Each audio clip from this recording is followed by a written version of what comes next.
oli seperti warna lumpur. Nah, ini adalah tanda-tandanya air radiator tercampur dengan oli mesin.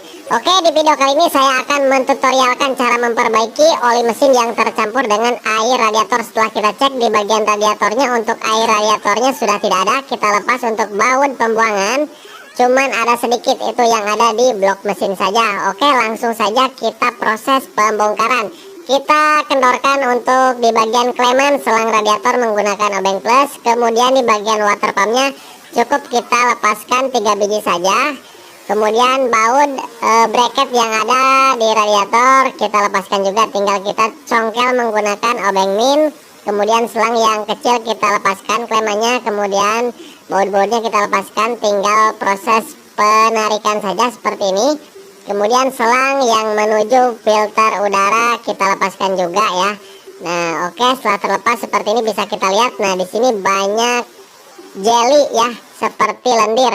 Nah, ini adalah tanda-tandanya seal water pump itu bocor seperti ini ya, tanda-tandanya. Kita lepaskan saja menggunakan kunci 8 untuk plat penahan rotor kipasnya. Tinggal kita lepaskan semua komponen-komponennya ya. Untuk tutup water pumpnya kita lepaskan juga semuanya. Harus dilepaskan dulu ya. Sekalian kita bersihkan. Nah, sudah terlepas bisa kita laseri. Di bagian hawanya ini banyak lumpur ya, semacam lumpur. Itu adalah air radiator yang tercampur dengan oli mesin. Kemudian bagian kipas ataupun asnya itu masih bagus. Kemudian tinggal kita lepas saja bearing kode 6000 nya menggunakan tracker khusus ya.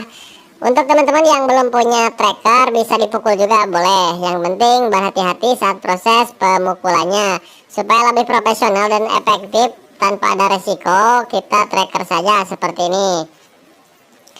Nah, oke, setelah terlepas tinggal kita sediakan bekas bearing dalam ya, bekas dalam bearing untuk menreker ataupun melepas seal water pumpnya.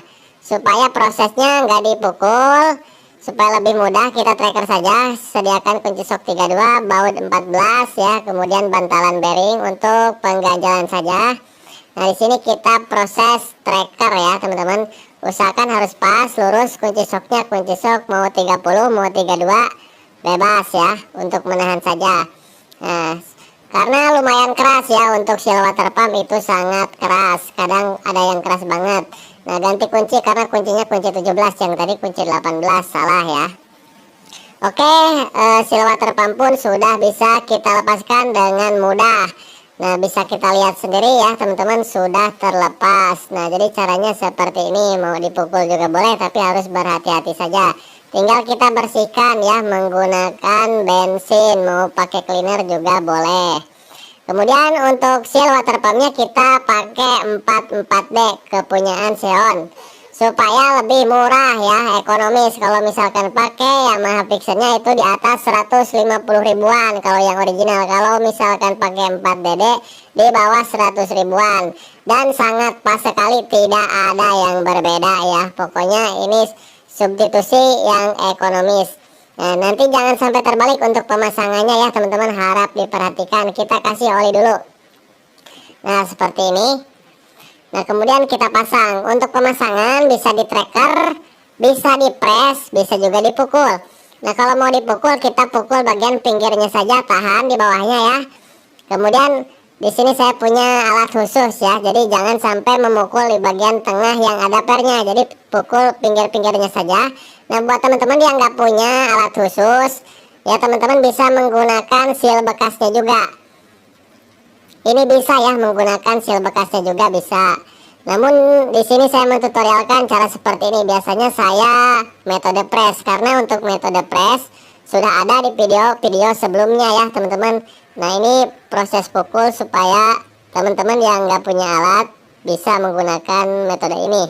Kemudian bearing 600-nya kita ganti ya, kita ganti semuanya supaya lebih maksimal dan optimal, karena yang sebelumnya itu udah tercampur dengan air dan udah aus.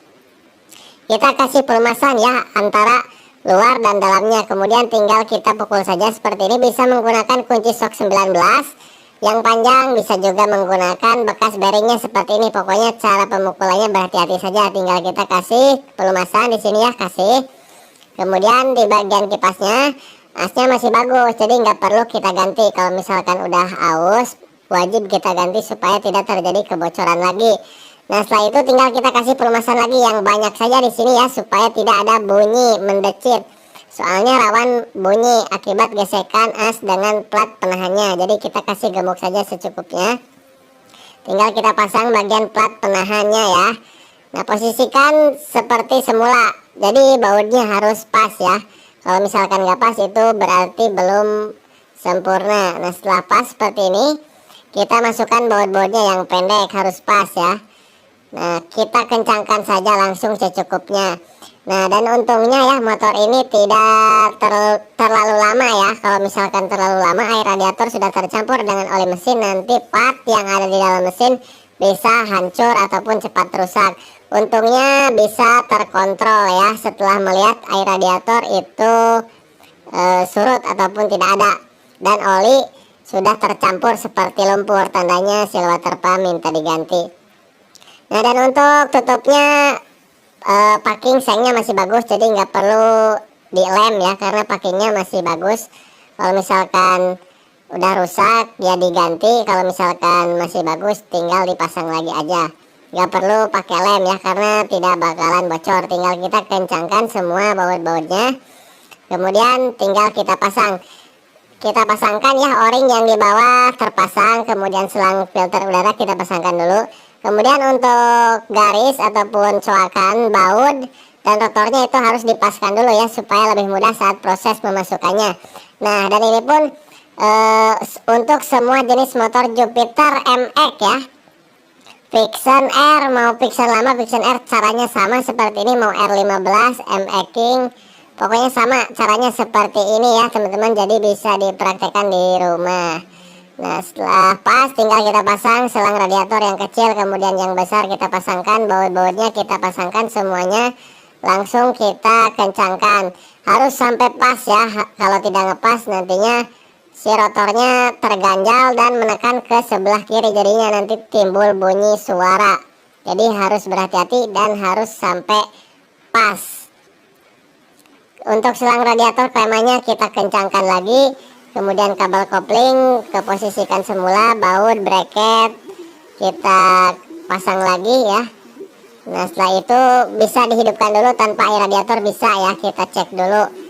Takutnya ada suara mendecit. Nah, setelah kita hidupkan tidak ada suara, tinggal kita matikan lagi mesinnya. Setelah mati mesinnya tinggal kita isi air radiatornya ya teman-teman.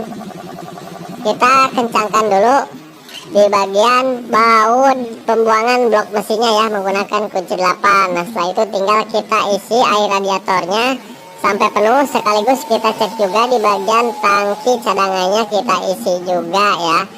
Nah, oke, udah terisi, tinggal kita hidupkan saja mesinnya ya, sampai kita tunggu sampai panas air radiatornya. Nah, dan diperhatikan juga ini udah mulai retak untuk selang yang menuju ke tangki cadangannya, sekalian kita perbaiki, tinggal kita lepaskan saja. Kemudian tinggal kita gunting yang retaknya ya, soalnya kalau tidak diperbaiki nanti air radiator ketika panas dia ke tangki cadangan, nah dia rembes dari selang ini. Jadi air radiator pun nanti bisa terbuang dengan sia-sia ya. Makanya kita harus perbaiki, tidak perlu ganti selang, cukup dipotong saja seperti itu, nggak perlu dalam-dalam masukinnya, yang penting ada penguncinya. Nah, oke, setelah itu tinggal kita isi lagi air radiatornya, kita coba blayer gasnya, dan air radiator sudah bersirkulasi, udah hangat, jangan sampai nyembur ke atas. Kalau misalkan ada semburan ke atas ditandakan termostat mampet ataupun tidak berfungsi, ataupun packing head ada yang bocor. Namun di sini aman ya, semua untuk sistem pendinginnya normal. Nah, dan setelah saya raba air radiatornya udah hangat, jadi ini aman. Jadi begitulah teman-teman tutorialnya, mudah-mudahan bermanfaat.